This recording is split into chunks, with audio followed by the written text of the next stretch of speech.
describe to me the mood for Davos this year? Well, clearly, it's gloomy. And one of the reasons it's gloomy is that a year ago, when the rumblings of problems were already beginning, most of the people here did not want to face up to the depth of the problems that we were likely to face. And of course, with the IMF coming out with this report today, gives an extra aura of gloom because it's forecasting a deep downturn.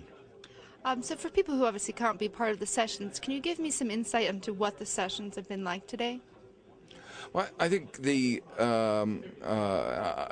as always in Davos, there's a whole wide range, and I can only be in some of I think that what was most interesting, striking to me, was the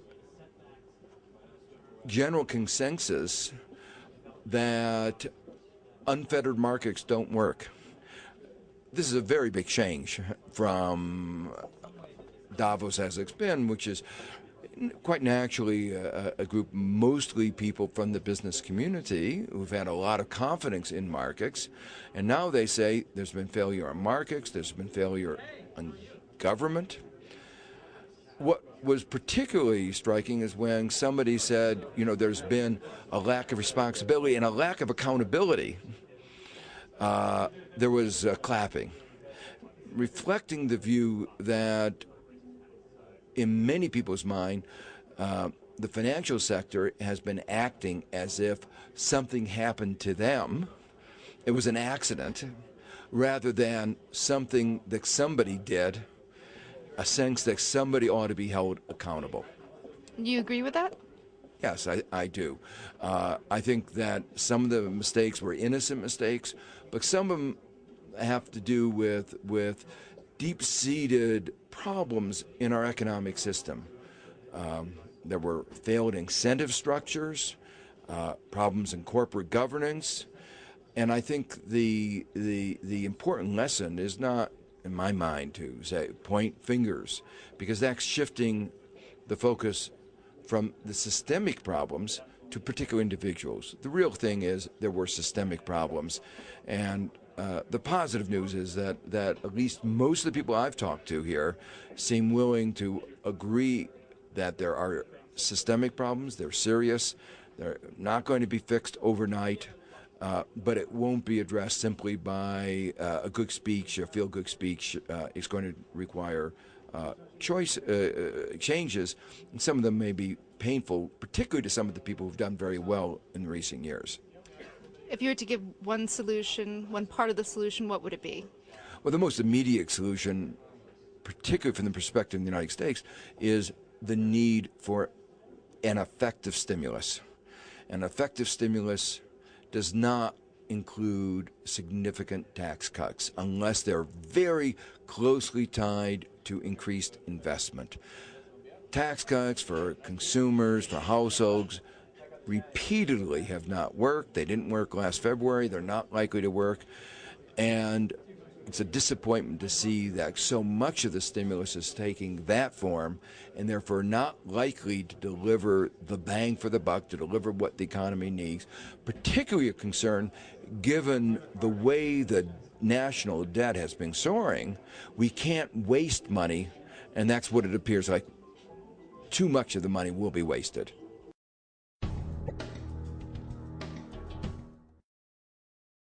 Can you give me your sense of the mood at Davos this year? But the mood is preoccupied, is somber, is worried because we have the worst financial crisis since the Great Depression, and now a synchronized global recession is hitting the US, Europe, advanced economies, emerging markets. So people are worrying about how to resolve this severe financial crisis, how to build a new financial system and new global economic order. At a lunch, George Soros actually just outlined saying, in fact, the crisis may be worse than the 1930s. Would you agree with that synopsis? I don't know if worse than 1930s, but certainly a severe global financial economic crisis, a U-shaped recession, could end up into something worse, like an L-shaped Japanese-style near depression, if we don't do the right thing. So there is definitely a risk that it's going to turn out to be even worse. Japanese-style or 1930s-style depression, I hope that the policy response is going to avoid it, but we have to be realistic that the challenges ahead of us are very severe. This is the worst financial crisis, the worst economic crisis since the Great Depression.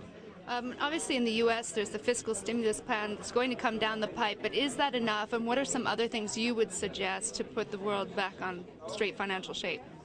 Many things have to be done both by the U.S. and other countries. You need massive monetary easing by central banks. U.S. has done it, other countries not as much. You need a massive fiscal stimulus. That's constrained by the fact that the U.S. can afford it, but many countries have such large deficits and debt that they might have a risk of insolvency of the government. Then you have to clean up the financial system, separate the good banks from the insolvent ones, shut down the insolvent ones, recapitalize, provide liquidity, and separate good and bad assets in the good ones. And the fourth problem you have to resolve is that you have a huge number of households in the U.S. and other countries are insolvent, buried under a mountain of mortgage debt, credit cards, auto loans, student loans. You have to reduce the face value of those debts before they can start spending again. So you have to do something coherent, consistent, holistic, that puts all these things together in a credible way. Monetary easing, fiscal easing, clean up the financial system, reducing the debt burden of households and firms. If we don't do these things, then things are going to get much worse. Overall, leaders tell me they come here to exchange ideas. Has anything, even though it's early in the game, come up at Davos that you said, I haven't heard that before, I'll think about that one? Most of the ideas are already out there on the table. It's more of an occasion for policy leaders and business people to exchange views and try to get a sense. Davos is not a place where decisions are made, but it's a very good place, like a talk shop where things can be discussed. Down the line, governments, the G7, the G20 are going to get together in the next few months and try to figure out how we can resolve this crisis, how we can really reform the system of supervision, regulation of financial institutions to avoid this boom and bust of asset prices, of credit, of leverage from occurring again, because the effects of them have been damaging severely. Fiscal costs, financial costs, economic costs, we have to avoid it, and therefore all global leaders are thinking about these questions. Final question, future of capitalism, what will it look like? Well, some people say this might be the crisis of capitalism or market economies. To paraphrase Churchill, market economies or capitalism is the worst economic system apart from the alternative. But I think one of the lessons is that free markets without appropriate rules and regulation, this kind of laissez-faire, unregulated free market fundamentalism has led to massive failures, and these failures have led to a damaging financial and economic crisis. So nobody wants to be having excessive regulation, but financial markets require prudential regulation and supervision. Therefore, this ideology of self-regulation means no regulation of market discipline that does not work. When there is irrational exuberance of relying on internal risk management, doesn't work, because when the music is playing, you got to dance. Nobody's listening to the risk managers. Everybody's going with the risk takers. This has led to excesses of credit, of bubbles, of leverage that become dangerous. So we have to have appropriate role of the government. Otherwise, there'll be a backlash against trade, against globalization, against kind of free trade.